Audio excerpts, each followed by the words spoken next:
¿Qué balance hace del DNU del presidente de la Nación ayer? Hay tanto para decir. Primero que es un decreto de necesidad y urgencia, no es una ley, pero modifica muchísimas leyes. Esas leyes que modifican son leyes de fondo muy importantes. Lo primero que hay que decir es que el presidente, el Poder Ejecutivo Nacional, tiene vedado dictar leyes, arrogarse facultades legislativas. Si lo hace, esa ley, ese decreto es declarado insanablemente nulo, dice la Constitución. Pero entonces, ¿por qué hacen estos decretos? Bueno, la propia Constitución, a renglón seguido, habla de los decretos de necesidad y urgencia. ¿Pero en qué casos? En casos excepcionales, el primer requisito, excepcionales.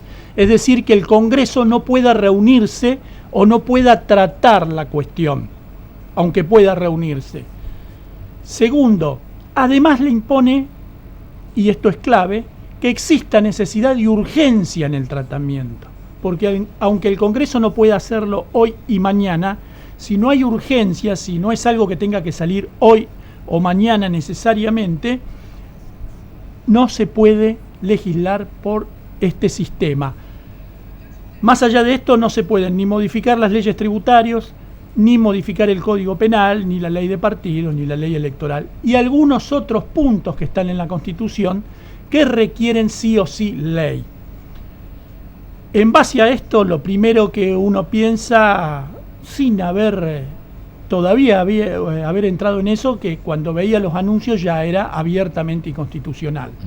Cuando leímos el decreto no nos quedó ninguna duda. Es abiertamente inconstitucional, es violatorio de la Constitución Nacional, en todos sus aspectos. Y mire, hace unas semanas había un decreto de necesidad y urgencia con el que yo estaba de acuerdo, hacía mucho tiempo. Pero la justicia hace 10 días, y lo tratamos acá, lo declaró inconstitucional, lo declaró nulo, y dijo por qué era nulo. Si nosotros traemos esos argumentos a este decreto, todo el articulado cae en este tema. Todo el articulado, en el propio fallo de la justicia de hace unos días, que nos perjudicaba a nosotros los consumidores con ese fallo, ¿no? Walter, para que lo entienda la gente, siempre sabés que está del otro lado mirando, ¿cuáles fueron los aspectos que crees que más van a perjudicar al vecino de a pie, al trabajador, al laburante, al emprendedor, al monotributista, al independiente, al laburante en negro, al laburante en blanco, con la claridad para que lo entienda la gente de estos más de 600 artículos?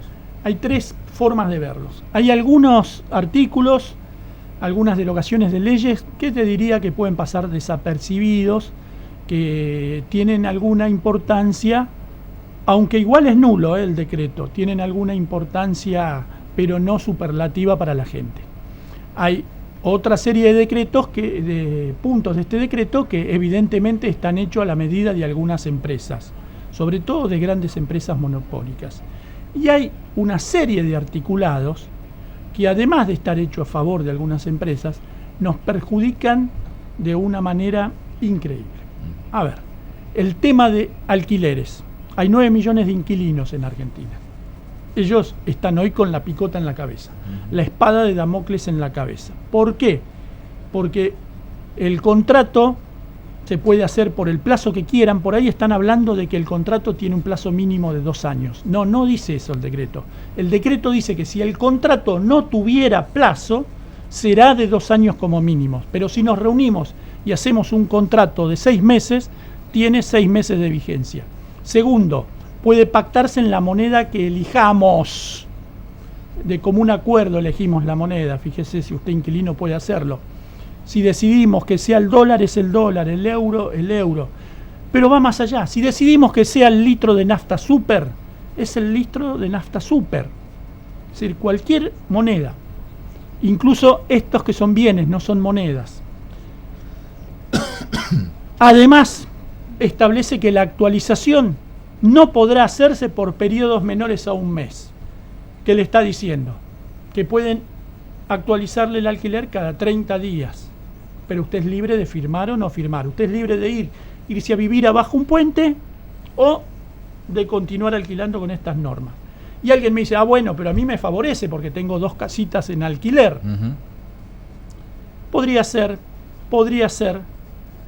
pero acordate que esto va a traer una gran litigiosidad, que esto va a traer grandes incumplimientos, porque no es solo que se modificó la ley de alquileres, no es solo que se produjo una licuación de tus ingresos de una manera tan importante que aquellos que vos les puedas alquilar probablemente en 2 o 3 meses no puedan pagar. Entonces cuidado con de está todo bien, mejor, porque además no te pegó esta parte de la ley, pero seguramente te va a pegar alguna otra parte, porque es una ley es un DNU muy largo, con muchas modificaciones, con muchas anulaciones de leyes, se derogan cantidades de leyes que todavía tenemos que seguir estudiando. Mire, yo anoche me quedé hasta altas horas de la madrugada estudiando el DNU. Para el que tenemos ahí de funcionario que dijo, ¿ya se lo leyeron? Sí, por supuesto. Anoche, mientras escribíamos en las redes y demás, íbamos leyendo el DNU, no lo hicimos de improvisado nada más o de consignas políticas, como fue la primera parte del discurso del presidente. ¿Creo que le erró el presidente? Sí, le erró en la metodología que usó. Creo que es lo que pensaba él. Y probablemente, qué sé yo, no estoy en la cabeza del presidente para ponerme a debatir si es lo que pensaba o no. Lo cierto es que la patada del burro duele por la patada misma, no por la intención del burro. Y acá está claro. Walter, ley de abastecimiento, ¿qué significa la caída? Un grave perjuicio a los consumidores y a las empresas argentinas, a las pymes y a todas esas las perjudica, porque hay leyes que son para de alguna manera evitar que suceda que el pez grande se coma al pez chico. La ley de abastecimiento es una. De todos modos, la ley de abastecimiento ya no es lo que era. La ley de abastecimiento, cada vez que hubo una crisis, nos fueron hallando un pedacito y modificando un pedacito. Ya empezó, miren, recuerdo en el 2001, el 2002, cuando Duhalde mete mano en la ley de abastecimiento para que básicamente volvieran a quedar libres algunos funcionarios que estaban procesados del gobierno anterior, fue metiendo mano para hacer acuerdos con las grandes empresas. Claro, los presidentes pasan, pero las grandes empresas quedan y la tuvieron a su favor. Y hoy se termina de mandar al sepulcro a la ley de abastecimiento, que todos los países la tienen, todos los países serios la tienen. Los países que no la tienen y que adoptan este sistema no son precisamente los países exitosos, son los países, mire, tenemos que ir a África y ponernos a buscar a los más pobres y vamos a encontrar países con una legislación parecida a lo que quedó ahora. Tema laboral, no hay tantas ahora obligaciones para el empleado, hasta si es independiente puede tener 5 trabajadores que, bueno, los puede mantener ahí. Sí, eso de trabajador independiente es un contrasentido, porque la esencia del contrato de trabajo es precisamente la dependencia técnica, económica y jurídica. Pero básicamente, si vos sos un emprendedor, vas a poder tener 5 ahí con monotributo, dibujado, pero en realidad ni siquiera eso va a pasar, porque esa misma ley que modifica la ley de contrato de trabajo, en contra de los convenios de la Organización Internacional del Trabajo, además, que nosotros tenemos firmados. De la Organización Internacional. Sí, lo que hace además es básicamente permitir que tengas un trabajador en negro o tengas uno en blanco, las consecuencias sean las mismas. No vas a tener las consecuencias indemnizatorias que tenías ahora. Y aclaro, esta ley que deroga es de la época del menemismo, es de la época liberal, que establecía esto de la multa para aquel que no tenga el trabajador en blanco. ¿Por qué? Porque esto desfinancia las cajas. Vos que estás de acuerdo con eso pero te querés jubilar, acordate que van a quedar desfinanciadas las cajas. Acordate que la obra social es un sistema solidario.